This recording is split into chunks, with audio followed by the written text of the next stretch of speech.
পাকিস্তানকে কড়া বার্তা দেওয়ার প্রসঙ্গ উঠে এসেছে, অনেকেই বলছেন এই একই কথা তো সর্বদলীয় প্রতিনিধি। আমাদের পরিষ্কার বক্তব্য, আজ আপনাদের প্রশ্নের উত্তরেই বলছি যে কাশ্মীরে প্রধানমন্ত্রী নরেন্দ্র মোদী পাকিস্তানকে আক্রমণ করে যে বক্তব্য রেখেছেন বলে শোনা যাচ্ছে, এটা তো অভিষেক বন্দ্যোপাধ্যায় আমাদের সর্বভারতীয় সাধারণ সম্পাদক অনেক আগে বলেছেন। অভিষেক বন্দ্যোপাধ্যায় প্রথম ব্যক্তি যিনি এই আক্রমণটা শুরু করেছেন। আমাদের সর্বভারতীয় সাধারণ সম্পাদক অভিষেক বন্দ্যোপাধ্যায় পাহলগাঁও পরবর্তী সময়ে মমতা বন্দ্যোপাধ্যায় একটা লাইন পুরো ক্লিয়ার করে দেন, সেটা হচ্ছে এটা নিয়ে এই যে পরিস্থিতি, অর্থাৎ পাহলগাঁওয়ের পরবর্তীকালীন যে পরিস্থিতি, তাতে কেন্দ্রীয় সরকারের পাশে দেশের স্বার্থে পশ্চিমবঙ্গ সরকার এবং তৃণমূল কংগ্রেস থাকবে এবং তৃণমূল কংগ্রেস এ নিয়ে কোনো রাজনীতি করবে না। পরবর্তীকালে যখন ভারত সরকার সব দেশে সর্বদলীয় প্রতিনিধি দল পাঠানোর কথা হয়, তখন মমতা বন্দ্যোপাধ্যায়ের নির্দেশে সেখানে যান আমাদের সর্বভারতীয় সাধারণ সম্পাদক অভিষেক বন্দ্যোপাধ্যায়। তো নরেন্দ্র মোদী এতদিন বাদে যে বক্তৃতাটা দিচ্ছেন, এটা তো অভিষেক বন্দ্যোপাধ্যায়ের বক্তৃতার জেরক্স কপি। অভিষেক বন্দ্যোপাধ্যায় তো আরো খোলাখুলি বলেছেন যে পাকিস্তান অকুপায়েড কাশ্মীর, অধিকৃত কাশ্মীর নিয়ে আলোচনা হোক ফেরানোর, সে সম্পর্কে তো ওনার কোনো কথা, ইতিবাচক কথা শোনা গেল না। পাকিস্তানকে আক্রমণ করে, সন্ত্রাসবাদকে আক্রমণ করে, সন্ত্রাসবাদের যে আতুরঘর বা প্রশ্রয়দাতা পাকিস্তান, এটা তো প্রথম আক্রমণটা করেছে তৃণমূল কংগ্রেসের সর্বভারতীয় সাধারণ সম্পাদক অভিষেক বন্দ্যোপাধ্যায়। তাহলে আপনারা এই যে বলছেন প্রধানমন্ত্রী আজ বলেছেন, প্রধানমন্ত্রী আজ বলেছেন, এর মানে কি? যতগুলি দল, প্রতিনিধি দল, যতজন প্রতিনিধি গেছেন, বেস্ট পারফর্মার হচ্ছেন অভিষেক বন্দ্যোপাধ্যায় এবং অনেক আগে থেকেই তিনি পিওকের প্রশ্ন তুলেছেন, পাকিস্তানের ভূমিকার নিন্দা করেছেন, সেনাবাহিনীর পাশে দাঁড়িয়েছেন। মমতা বন্দ্যোপাধ্যায় আমাদের যে পার্টি লাইন স্থির করে দিয়েছেন, অভিষেক বন্দ্যোপাধ্যায় সেটা প্রতিধ্বনিত করেছেন এবং অভিষেক বন্দ্যোপাধ্যায়ই প্রথম ব্যক্তি যিনি পাকিস্তানকে খোলাখুলি আক্রমণ করেছেন। এবং শুধু মুখে আক্রমণ করা বা বিশেষণ দেওয়া নয়, তিনি অপারেটিভ পার্টটাও বলেছেন যে পাক অধিকৃত কাশ্মীরটা ফিরিয়ে আনার কথা বলুন, পাক অধিকৃত কাশ্মীরটা ফিরিয়ে আনার প্রসেসটা শুরু হোক। তো প্রধানমন্ত্রীর এত কথা বললেন, সে প্রসঙ্গে তো কোনো কথা নেই। কেন নেই? উনি যা বলেছেন কোনো নতুনত্ব নেই। যা বলেছেন ওনার আগে অভিষেক বন্দ্যোপাধ্যায় বলেছেন, দেশের মধ্যে প্রথম তৃণমূল কংগ্রেসের সর্বভারতীয় সাধারণ সম্পাদক বলেছেন। তো সুতরাং প্রধানমন্ত্রী পাকিস্তানকে কি বললেন না বললেন, আমরা এর মধ্যে অতিরিক্ত কোনো তাৎপর্য দেখছি না। বরং অভিষেক বন্দ্যোপাধ্যায় যে অপারেটিভ পার্টটা বলেছিলেন, যে পাক অকুপায়েড কাশ্মীরটা ফেরত আনার প্রসেসটা শুরু করুন, সে প্রসঙ্গে কোনো কথা বলতে পারলেন না প্রধানমন্ত্রী। তো তাহলে তার এতক্ষণের ভাষণটা কি হলো? এতক্ষণের ভাষণটা হলো অভিষেক বন্দ্যোপাধ্যায়ের ভাষণের জেরক্স কপি, তারও আবার সবকটা পয়েন্ট কভার করা নেই। ফলে প্রধানমন্ত্রীর আজকের ভাষণ, সেখানে অতিরিক্ত কোনো তাৎপর্য, তার কোনো প্রতিফলন প্রধানমন্ত্রীর ভাষণে নেই। বলছি, প্রধানমন্ত্রী রাজ্যে এসছেন গত 29 তারিখে, এক মাস কাটার আগে আগামী 20 তারিখ তিনি আবার রাজ্যে আসছেন। এটা মনে করা হচ্ছে যে নন্দীগ্রাম থেকে তিনি সভা করতে পারেন। ওনারা যেখানে ইচ্ছে আসতে পারেন। প্রধানমন্ত্রী নরেন্দ্র মোদী, স্বরাষ্ট্রমন্ত্রী অমিত শাহ, বিজেপির সারা ভারতে যে যেখানে আছে, তো এতজন মন্ত্রী, কেন্দ্রীয় মন্ত্রী, প্রধানমন্ত্রী, স্বরাষ্ট্রমন্ত্রী, অন্য রাজ্যের মুখ্যমন্ত্রী, নানা রকম রঙের সব লোকজন, মুখ্যমন্ত্রী, তো তারা তো সব এসছিলেন বিজেপি। তারা তো ডেলি প্যাসেঞ্জারই করেছেন, 21-এ করেছেন, তারপরে করেছেন, এবারে 24-এ করেছেন। তো কি হয়েছে? বিজেপি হেরেছে, বিজেপির লোকসভা সিট কমে গেছে, তৃণমূলের বেড়েছে। ওনারা প্রধানমন্ত্রী যতবার আসবেন, এই নরেন্দ্র মোদী যতবার আসবেন, এই অমিত শাহ যতবার আসবেন, ততবার বাংলার মানুষ তুলনা করে দেখবে যে খালি হাতে আসছে, খালি হাতে, শুধু মুখে কথা, মুখে, হাত ফাঁকা, মুখে কথা হাত ফাঁকা। বাংলার অধিকার, বাংলার ন্যায্য টাকা, 4,64,000 কোটি টাকার বেশি কর, ট্যাক্স বাংলা থেকে তুলে নিয়ে গেছেন কেন্দ্রীয় সরকার, আর বাংলার বকেয়া 1,70,000 কোটি টাকার বেশি দিচ্ছেন না। 100 দিনের টাকা বাংলার গরিব মানুষকে, শ্রমজীবী মানুষকে কাজ করিয়ে দেননি। 59 লক্ষ জব কার্ড হোল্ডারকে বঞ্চিত করেছেন। শেষে মমতা বন্দ্যোপাধ্যায়কে বাংলার রাজকোষ থেকে 3,700 কোটি টাকা দিয়ে তাদেরকে দিতে হয়েছে। 12 লক্ষ মানুষ আবাসের কেন্দ্রীয় সরকার দেয়নি, নরেন্দ্র মোদী দেননি। কে দিয়েছেন? মমতা বন্দ্যোপাধ্যায় বাংলার বাড়ি থেকে। তো ফলে প্রধানমন্ত্রী যেখানে আসবেন, যে জেলায় আসবেন, যে এলাকায় আসবেন, সেখানের মানুষ দেখবেন আমি 100 দিনের কাজ করেছি, এই লোকটা আমাদের টাকা দেয়নি, টাকাটা দিয়েছে বাংলার ঘরের মেয়ে মমতা বন্দ্যোপাধ্যায়। সেই কারণে যতবার নরেন্দ্র মোদী আসবেন, তুলনামূলক দিক থেকেই বাংলার মানুষ নরেন্দ্র মোদী এবং বিজেপিকে প্রত্যাখ্যান করবে, আরো একবার মমতা বন্দ্যোপাধ্যায় এবং তার সৈনিকদের সমর্থনের দিকে এগিয়ে যাবে। 20 জুন শুভেন্দুরও দাবি হচ্ছে যে তারা বিজেপি ক্ষমতায় আসলে পশ্চিমবঙ্গ দিবস হিসেবে উদযাপন হবে, এবং এখনো পর্যন্ত ঠিক মোদী ওই 20 জুনই তিনি নন্দীগ্রামে আসতে পারেন। দেখুন, কেন মোদী আসছেন 20 জুন এসব আমি তো জানি না, আমি শুধু এইটুকু জানি 20 জুন আমার জন্মদিন। তো সুতরাং এখন নরেন্দ্র মোদী কি করতে আসছেন আমি কি করে বলবো? পশ্চিমবঙ্গ দিবস পালন করবে। পশ্চিমবঙ্গ দিবস তো ঠিক হয়ে গেছে। পশ্চিমবঙ্গ দিবস 1 বৈশাখ হিসেবে পালিত হয়। সেটা সর্বস্তরের বিশেষজ্ঞ মানুষ সব দেখে মতামত নিয়ে, বিশিষ্টদের, অভিজ্ঞদের, গবেষকদের মতামত নিয়ে সেটা ঠিক হয়েছে। আর ওরা ইতিহাসের একটা অপভ্রংশ করে ওটা 20 জুনকে চাপাতে চাইছে, তার সঙ্গে পশ্চিমবঙ্গ দিবসের কোনো তাৎপর্য নেই। ফলে ওরা একটা জোর করে চাপাতে চাইছে, তার সঙ্গে বাস্তব এবং ইতিহাসের কোনো সম্পর্ক নেই। মোদী সরকার 11 বছরের আজকে সাফল্যের ঢাক পেটাচ্ছেন, এদিকে 2026-এর 15 বছরের পুঁজি নিয়ে আমাদের রাজ্য সরকার অগ্নিপরীক্ষায়। আর একবার শুনবো। মোদী সরকার 11 বছরের সাফল্যের ঢাক পেটাচ্ছে তাদের, অথচ আমরা দেখতে পাচ্ছি বাংলার সরকার তারা এত বছরের যে বঞ্চনার শিকার হয়ে সেটা নিয়ে তারা অগ্নি পরীক্ষায় পড়ে রয়েছে। মানে তারা টাকাটা না পাওয়ার জন্য তাদেরকে রীতিমতো অগ্নি পরীক্ষা দিতে হচ্ছে বাংলার সরকার। সে তো বটেই, কেন্দ্রীয় সরকার বাংলাকে টাকা দিচ্ছে না, বাংলার পাওনা টাকাটা দিচ্ছে না, অথচ অন্য রাজ্য, বিজেপি শাসিত রাজ্যগুলোকে টাকা দিচ্ছে। ফলে বাংলাকে আর্থিক অনেক সীমাবদ্ধতার মধ্যে কাজ করতে হচ্ছে। নিজেদের আয় থেকে মানুষের কল্যাণে মমতা বন্দ্যোপাধ্যায় কাজ করছেন। ফলে মমতা বন্দ্যোপাধ্যায় যে চ্যালেঞ্জিং জবটা করছেন, সেটা তো সাংবিধানিকভাবে বিজেপির বঞ্চনার কারণে কাজটা আরো কঠিন। তা সত্ত্বেও তার মধ্যে থেকেও বহু বাধ্যবাধকতা, সীমাবদ্ধতার মধ্যেও তিনি কাজ করছেন এবং মানুষকে, গরিব মানুষকে রিলিফ দিচ্ছেন। যদি কেন্দ্রীয় সরকার বাংলার প্রাপ্য গোটা টাকাটা ছেড়ে দেয়, তাহলে আরো মানুষকে যতটা সাহায্য মমতা বন্দ্যোপাধ্যায় করতে চান, তো ততটা নিশ্চয়ই তিনি করবেন। 9 জুন বোলপুর থেকে নারী সম্মান যাত্রা শুরু করবে বিজেপি, শুভেন্দু অধিকারী নেতৃত্বে। যেমন শুভেন্দু অধিকারীর নেতৃত্বে বোলপুরে নারী সম্মান যাত্রা করবে বিজেপি।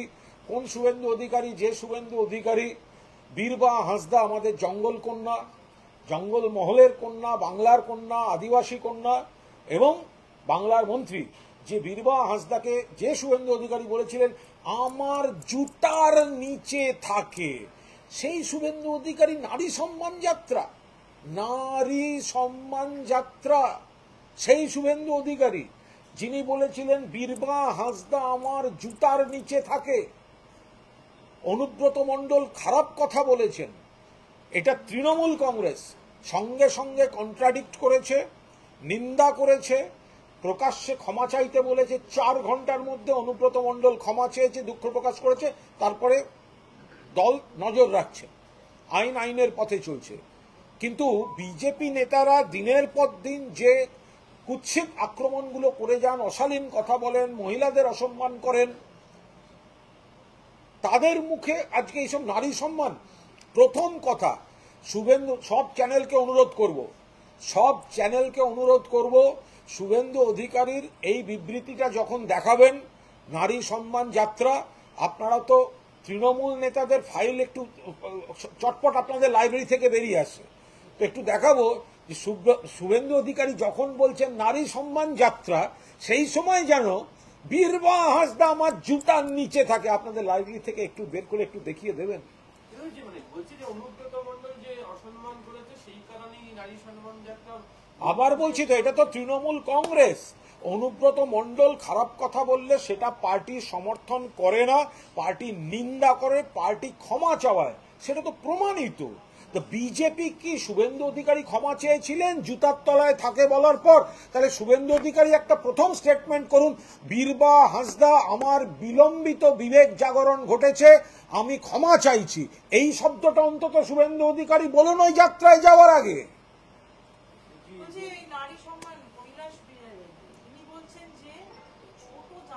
কৈলাস বিজয়বর্গের বিরুদ্ধে যে মামলাটা চলছিল ওটা কি শেষ হয়ে গেছে?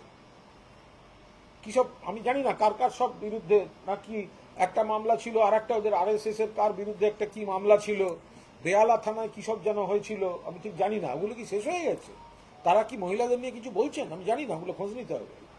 অপারেশন সিঁদুর নিয়ে প্রশ্ন তুলেছেন আরো এক তৃণমূল নেতা, পাকিস্তানের সঙ্গে সেটিং করে ভারত সরকার পাণ্ডবেশ্বর কৈলাসের ওই বিষয়টা নিয়ে কি আপনারা আবার নতুন করে যদি মামলাটা দেখা হয় সেটা বলবেন? না, সে ধরনের কোনো মন্তব্য করছি না, ওটা তো পুলিশ প্রশাসনের বিষয়।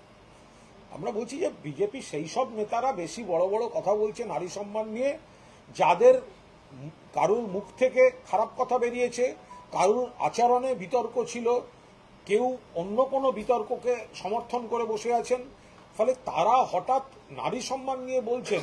আর যেখানে অনুব্রত মণ্ডলকে আমাদের গোটা দল মিলে যাকে সমালোচনা করা হয়েছে প্রকাশ্যে ক্ষমা চাইতে বলেছে, একটা উদাহরণ দেখান বিজেপির কেউ ক্ষমা চেয়েছে বা বিজেপি তার দলের কাউকে বলেছে ক্ষমা চাইতে। বোলপুরকে কি টার্গেট করার চেষ্টা হচ্ছে? ওগুলো ওদের একটা মানে কাজকর্ম নেই, কোথায় যাবে কি করবে এক একটা ধরার চেষ্টা করছে। আমি তো আবার বলছি, এটা তো গণতান্ত্রিক ব্যাপার, এটাই কোনো সমস্যা নেই। আমাদের একটাই বক্তব্য হচ্ছে, যদি শুভেন্দুবাবু বোলপুরে হাঁটা শুরু করেন তাহলে হাঁটার আগে একটু বীরবা হাঁসদার কাছে প্রকাশ্যে ক্ষমা চেয়ে তারপর হাঁটতে শুরু করবেন। অনুব্রত মণ্ডল নিয়ে বিরোধীরা অভিযোগ করছে যে হাজিরা দিলেন কিন্তু তার মোবাইল জমা নেওয়ার পুলিশ শিওর মোবাইল জমা নেয়নি, শিওর তো? নাকি ফোন পাওয়া যাচ্ছে না, আইসি ফোন নিল কিন্তু অনুব্রত মণ্ডলের ফোনে পুলিশের কাছে দাঁড়িয়ে মুখ্যমন্ত্রীর বাড়িতে। কে বলছে? শুভেন্দু অধিকারী অভিযোগ এটা পুলিশের মতো তদন্ত করছে। অনুব্রত মণ্ডল যেটা বলেছেন খারাপ কথা বলেছেন, এ নিয়ে কোনো প্রশ্ন উঠছে না, নিন্দা করেছে দল এবং তাকে দিয়ে প্রকাশ্যে ক্ষমা চাইয়েছে। বাকিটা দল দেখছে, আর আইনের পার্টটা আইনের মতো চলছে। যদি ওনাদের মনে হয় আইনের পথে চলছে না বা ওনাদের কোনো বক্তব্য থাকে, তারা তাদের মতো করে তো কথায় কথায় বিভিন্ন কোর্টে তো ওনাদের যাওয়ার একটা অভ্যাস আছে, যান ওনারা। এই যে অনুব্রতর ফোনে হুমকি নিয়ে রাজ্য পথে নামছে বিজেপি নানা কর্মসূচি, সেটা কালিয়াগঞ্জ উপনির্বাচনের আগে 16 তারিখ কালিয়াগঞ্জ। ওগুলোর কোনো নেই। যে বিজেপি মহিলাদের অসম্মান করার জন্যই একের পর এক বিতর্কে জড়িয়েছে, সারা ভারতবর্ষের বিজেপির নেতাদের মানে বিভিন্ন রাজ্য থেকে অভিযোগ এসছে। আমাদের এখানে তো আমি আবারও বলছি, যতবার বিজেপি নারী সম্মান বলবে ততবার শুভেন্দু অধিকারীর বীরবা হাঁসদাকে বলা জুতার নিচে থাকে এটা সামনে আসবে। তো বিজেপি যদি আত্মঘাতী গোল করতে চায় তাদের ব্যাপার। বাংলার মা বোনেরা জানেন যে মমতা বন্দ্যোপাধ্যায় তাদের জন্য সমস্ত রকম ভাবে তাদের স্বার্থ সুরক্ষিত রাখা, সামাজিক আর্থিক সমস্ত রকম নিরাপত্তা উন্নয়নে মমতা বন্দ্যোপাধ্যায়ই আছেন। তো ফলে এখানে বিজেপির এই অপপ্রচার, কদিন আগে একজন মহিলার ফেসবুক লাইভ করেছিল বিজেপির এক নেতার বিরুদ্ধে, তো কোথায় ছিল মহিলা সম্মান যাত্রা? তাকে রাখবেন নাকি মহিলা সম্মান যাত্রায়? বিজেপির এক নেতার বিরুদ্ধে এক মহিলা ফেসবুক লাইভ করেছিলেন, তাকে রাখবেন নাকি মহিলা সম্মান যাত্রায়? তাকে রাখুন। সবার আগে একটাই কথা, ভাই যেখানে যেখানে যা ইচ্ছা করুন, এটা গণতান্ত্রিক রাজ্য, আপনাদের মিথ্যাচার বাংলার মা বোনেরা ধরে ফেলেছেন। কিন্তু যখন মহিলা যাত্রা শুরু করবেন, প্রথমেই শুভেন্দু অধিকারী বীরবা হাঁসদাকে জুতার নিচে থাকে এই বিবৃতির ক্ষমা চেয়ে তারপর যেন মহিলার কোনো কর্মসূচি আপনারা নেন। অনুব্রত মণ্ডল যেদিন এই কথাটা প্রকাশ্যে এলো সেদিন রাজ্য প্রশাসনের শীর্ষ কর্তা মানে পুলিশের কর্তা থেকে আরম্ভ করে সকলেই বলেছিলেন স্ট্রং অ্যাকশন নেওয়া হবে, অথচ এখনো পর্যন্ত দেখা যাচ্ছে স্ট্রং অ্যাকশন হয়নি। উল্টে জাতীয় মহিলা কমিশন চিঠি পাঠিয়েছে 72 ঘন্টার মধ্যে ডিজিকে রিপোর্ট দেওয়ার জন্য, কিন্তু রাজ্যের মহিলা কমিশন নিশ্চুপ। আইন আইনের পথে চলবে, পুলিশ প্রশাসন দেখছে বিষয়টা, পুলিশ প্রশাসন যাকে যেখানে জানাবার সেখানে জানাবেন। বলছি জগন্নাথ মন্দিরের প্রসাদ তো বাড়িতে বাড়িতে যাবে। হ্যাঁ, ওই যে পাণ্ডবেশ্বর, যেটা বললাম যে অপারেশন সিঁদুর নিয়ে বলেছে, পাণ্ডবেশ্বরের বিধায়ক অপারেশন সিঁদুর নিয়ে যে মন্তব্য করেছেন, পার্টি কোনো অবস্থায় সেই বক্তব্য অনুমোদন করে না। এটা তার ব্যক্তিগত একটা বিচ্ছিন্ন মন্তব্য।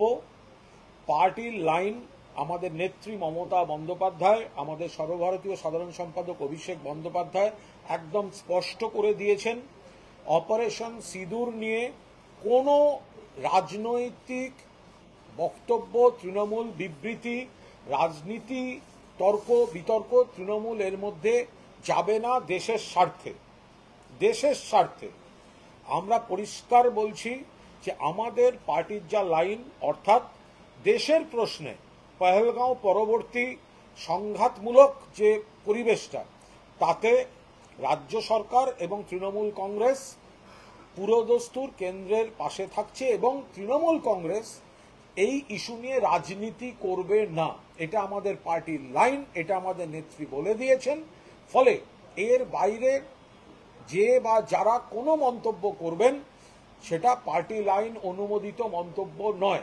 তফাৎ হচ্ছে এটা তৃণমূল কংগ্রেস স্পষ্টভাবে বলে দিচ্ছে যে এটা বলা ঠিক নয়, কিন্তু বিজেপির নেতারা অপারেশন সিন্দুরকে রাজনৈতিক উদ্দেশ্য প্রণোদিতভাবে ব্যবহার করার জন্য বা কখনো কোনো মহিলা সেনা অফিসারকে কটাক্ষ করে বিজেপির নেতা কর্মী সমর্থকরা মিডিয়া, সোশ্যাল মিডিয়ায় যে ধরনের আচরণ করছেন, সেটা তো থামাবার কেউ নেই, সেটা তো থামানো হচ্ছে না।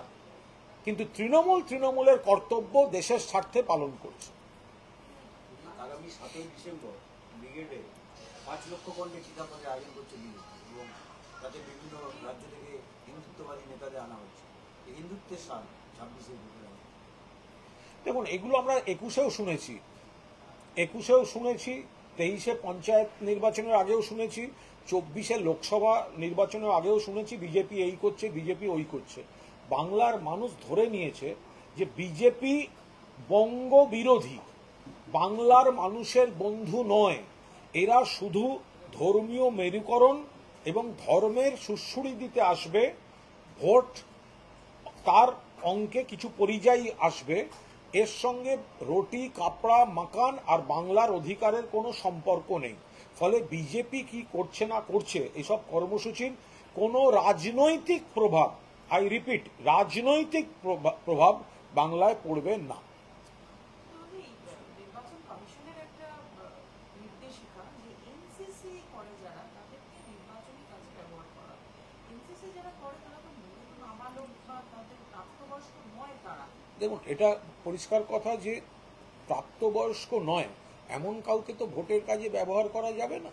এবার বাকিটা ওনারা কি ভেবে বলেছেন আমাদের সিনিয়র নেতৃত্ব খতিয়ে দেখবেন। শুভেন্দু অধিকারী আরেকটা অভিযোগ করেছেন যে কোভিড পোর্টালকে রাজ্য নিষ্ক্রিয় রেখে কোভিডের প্রকৃত সংখ্যা ডেঙ্গির মধ্যে চেপে যাওয়ার চেষ্টা করছে। অকারণ আতঙ্ক ছড়িয়ে কি হবে? কোভিডের যেটুকু যা বলার দরকার রাজ্য সরকার দেখছেন, বলছেন। সকলকে বলা হয়েছে সতর্ক থাকতে, সতর্কতামূলক পরিকাঠামোগত ব্যবস্থা রাজ্য সরকার, স্বাস্থ্য দপ্তর রাখছে, কিন্তু এটা নিয়ে আতঙ্ক তৈরি করে রাজনীতি করাটা বিজেপির অভ্যাস। ওরা দেশটা সামলাক, ওরা গিয়ে আগে বাকি যে বিজেপি শাসিত রাজ্যগুলোয় যেখানে করোনা নিয়ে যা হচ্ছে সেটা দেখুক। বাংলায় সিচুয়েশন নিয়ন্ত্রণে, কিন্তু বাংলার সরকার এবং প্রশাসন কোনো রকম আত্মসন্তুষ্টিতে ভুগছে না। সমস্ত রকম নজরদারি, পরিকাঠামো, বেড, অক্সিজেন যা যা রাখার সেগুলো রাখছে। ফলে বাকিটা চিকিৎসকদের উপর ছাড়ুন না। অভয়ের বাবা মা অভিযোগ করছেন আবার যে সিবিআই কোনো কাজ করছে না, তদন্ত ধামাচাপা দেওয়ার চেষ্টা করছে সিবিআই। এমনভাবে তারা প্রেশার তৈরি করছে যাতে কেউ মুখ না খুলে। আজকে আবার অভিযোগ। দেখুন ওনারা কাদের কথায় কি, ওনাদের প্রতি আমাদের সহমর্মিতা সম্মান দুটোই আছে, কিন্তু ওনারা একবার এক এক রকম আচরণ করে নিজেদের মেয়ের মৃত্যু সেটাকে, তার তদন্তটাকে এতভাবে ওনারা একটা কনফিউশনের মধ্যে নিজেরাই ফেলছেন। ওনাদের কন্যার মৃত্যুর পরে পশ্চিমবঙ্গে সামাজিক অপরাধ যে 2-4টে ঘটনা ঘটেছে, বাংলার পুলিশ কিন্তু তাদের ফাঁসির সাজা শুনিয়ে ছেড়েছে। কোন মহিলার উপর অপরাধের, অত্যাচারের কোন রকম ছাড় পায়নি। কিন্তু যদি এই ক্ষেত্রে ওনাদের কোনো অভিযোগ বা আফসোস থাকে, তার জন্য ওনারাই দায়ী।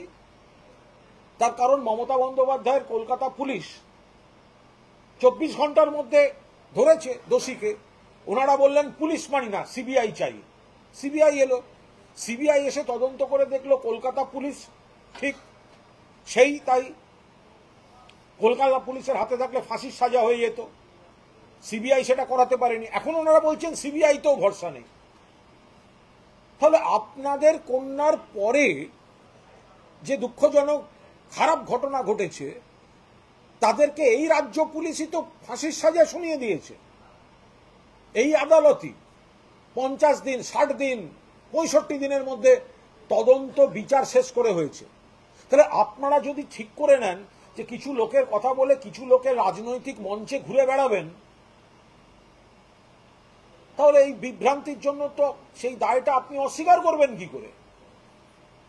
আপনাদের কাছে যদি রাজনৈতিক মঞ্চে ঘুরে বেড়ানো এবং প্রচারটা অগ্রাধিকার পায়, তাহলে আপনাদের মনের মধ্যে যে দুঃখ, যন্ত্রণা, কষ্ট রয়েছে,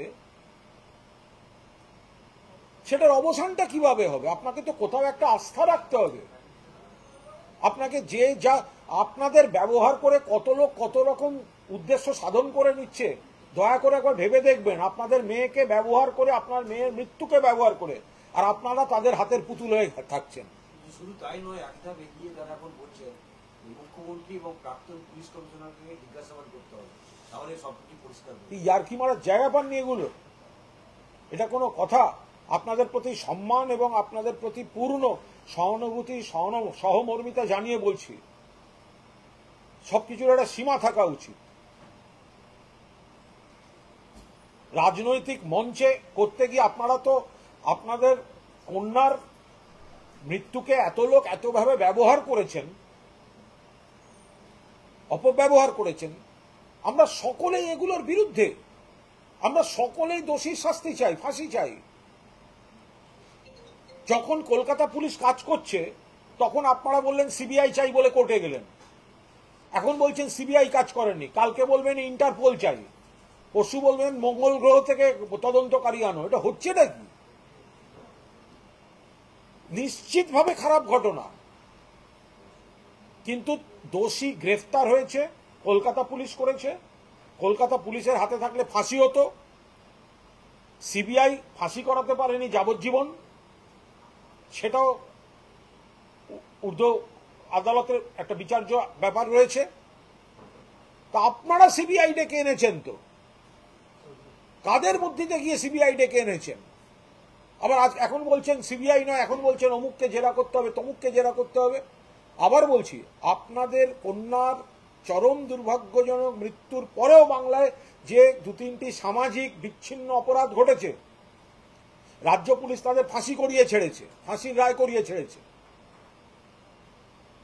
আপনাদের এর কথা শুনে ওর কাছে যাওয়া, ওর কথা শুনে ওর কাছে যাওয়া, রোজ এক এক রকম বাইট দেয়া, এইসব করতে গিয়ে আপনারা রাজনৈতিক মঞ্চের অতিথিতে পরিণত হয়েছেন। দয়া করে সেই বিষয়টা বিবেচনা করলে ভালো হয়। এই সময় বলছেন যে কোনো সুরামিজি না প্রধানমন্ত্রী, রাষ্ট্রপতি সবাইকে চিঠি দিয়ে অনুরোধ করেছিলেন দেখা করেন, কেউ কোনো সাড়া দিচ্ছে। তার কারণ কোথাও বুঝতে হবে যে ওনাদের আবেগকে, ওনাদের যন্ত্রণাকে, ওনাদের অশ্রুকে কেউ বা কারা ভুল রাজনৈতিক স্বার্থে, কেউ কোনো অংশ শোনা যায়, কোনো আমি নাম বলছি না, কোনো অংশ এইসব মৃত্যুকে ব্যবহার করে ওই কিউআর কোড দিয়ে কালেকশনের স্বার্থে, কেউ পরিচিত মুখ হয়ে উঠে অমুক করার স্বার্থে, কেউ অন্য স্বার্থে। এখন তো চাকরির বদলি হলেও বলছেন আমি আন্দোলনে ছিলাম। অভয়াকে ব্যবহার করে রুটিন বদলিটাও যদি আটকানো যায়, তো এইগুলো কোন ধান্দাবাজদের পাল্লায় পড়ে গেলেন সেটা বুঝলেন না অভয়ের বাবা মা? আচ্ছা, এবার শুভেন্দু অধিকারী রাজ্যের কাছে একটা প্রথম প্রশ্ন হচ্ছে 30শে জুনের মধ্যে মিড ডে মিলের কত টাকা ব্যবহার হয়েছে তা নিয়ে কেন্দ্র সরকারকে রিপোর্ট চেয়ে পাঠিয়েছে। শুভেন্দু অধিকারী সেটা নিয়ে বলেছেন যে 50% সব টাকাই তুলে 50% ব্যবহার করা হয়েছে, 50% নিজেরা চুরি করে নিয়েছে। এসব অবাস্তব কথা। প্রশাসন যা করার করছে, যেগুলোর কোনো ভিত্তি নেই, সেগুলো এরকম একটা গাল গল্পের মতো বলে দিলেই হলো। লাস্ট হচ্ছে মোদি আর একটা জিনিস বলবে, সেটা হচ্ছে কাশ্মীরকে আজকে রেলের সাথে জুড়ে মূল ভূখণ্ডের সঙ্গে উনি বলছেন ভালো কাজগুলো আমার জন্যই বাকি পড়েছিল, আমি আজকে একটা এরকম বৃহৎ কাজ করি।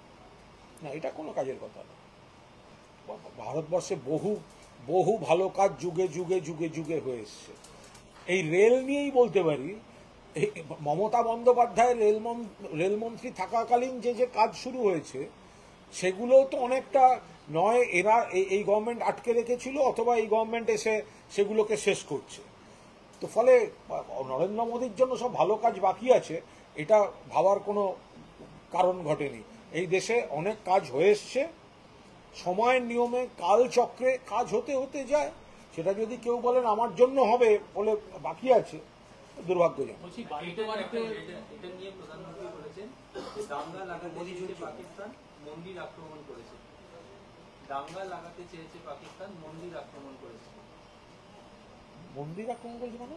মোদীজি বলছেন মন্দির আক্রমণ করেছে, দাঙ্গা লাগাতে চেয়েছে পাকিস্তান। আমি যা বলার বলে দিয়েছি। মোদিজি পাকিস্তানকে আক্রমণ করে যা বলেছেন তার মধ্যে কোনো নতুনত্ব নেই। এটা গোটাটাই অভিষেক বন্দ্যোপাধ্যায় অনেক আগেই অভিষেক বন্দ্যোপাধ্যায় যা বলেছেন তার ভাষণের জেরক্স কপি আজকে বোধহয় টেলিপ্রম্পটারে ছিল।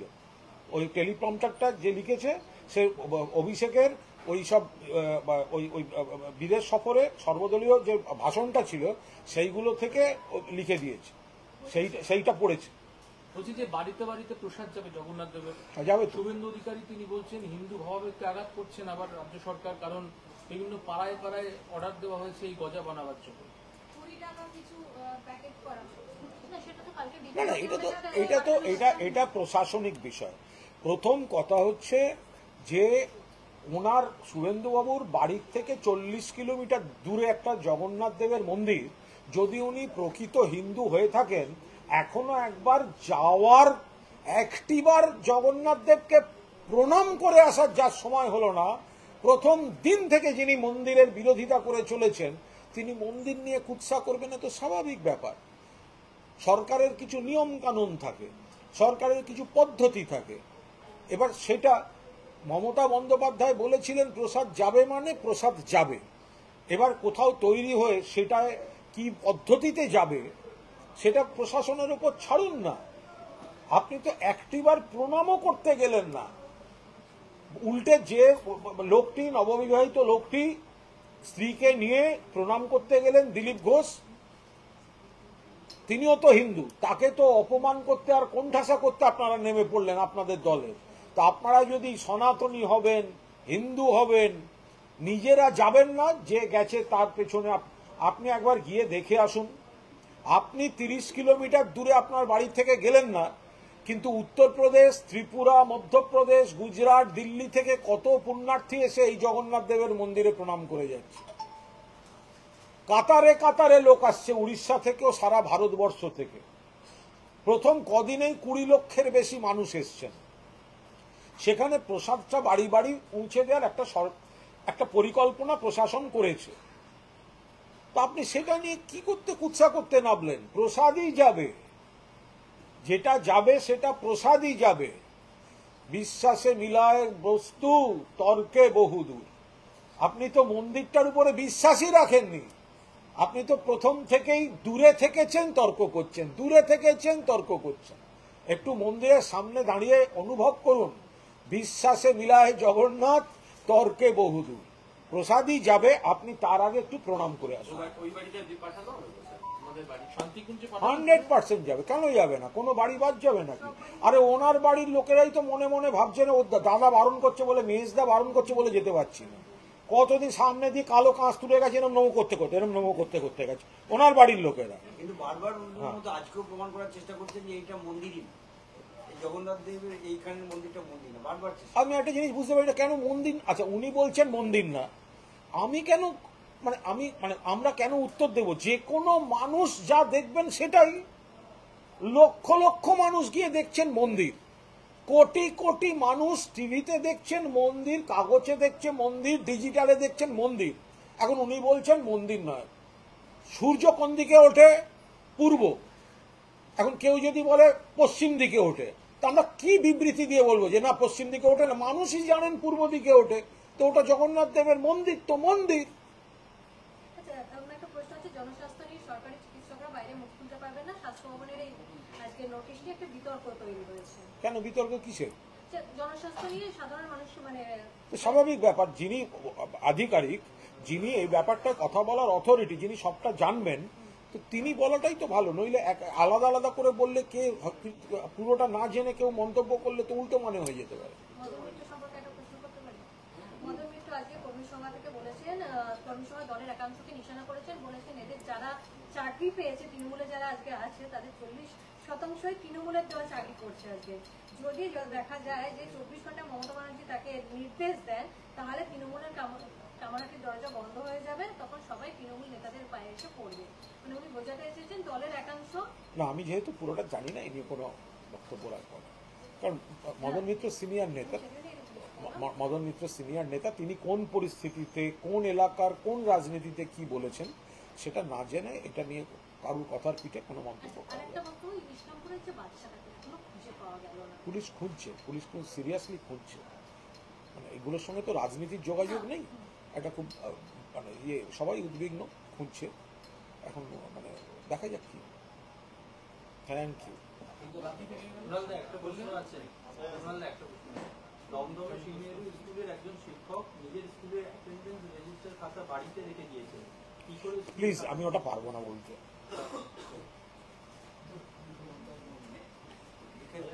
ওইটা করলে না ক্যামেরাগুলো বন্ধ হোক, তারপর করবো। তোমারটা লেট হয়ে গেছে, আমি আর পারবো না।